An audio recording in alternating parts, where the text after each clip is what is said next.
In today's video, I'm going to teach you how to connect Google Forms to Gmail with Zapier. By the end, you'll have your Google Forms account securely linked in Zapier, so you can build automations that email people through Gmail whenever a form is submitted.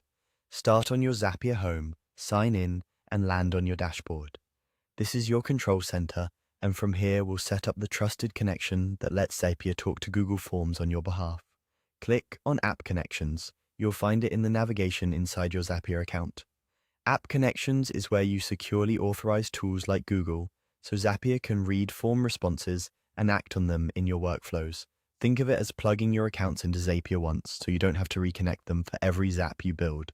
Next, click on Add Connection. This opens a searchable list of all the apps Zapier can connect to. Adding a connection here is safe and reversible, and you can remove or rename it later if needed. In the search bar, type Google Forms. Be sure you pick the official Google Forms app. If you manage multiple Google services, typing the full name helps you avoid clicking the wrong one. Click on Google Forms. This opens the app's connection page where you'll start the authorization process. It's a one-time setup per account. Now click Add Connection. A Google prompt will open asking you to choose or sign in to the Google account you want Zapier to use.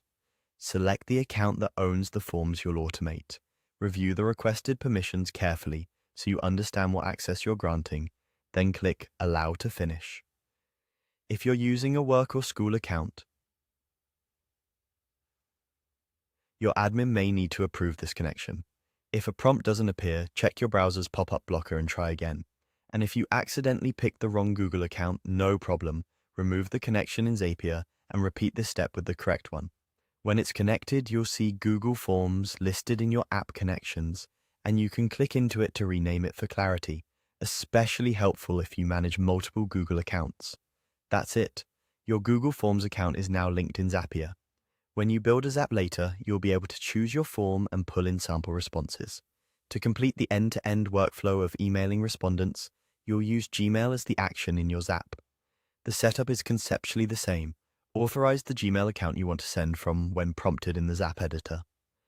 With this connection in place, you're ready to create automations like sending confirmation emails, notifying your team, or routing responses instantly. Thanks for watching and happy automating.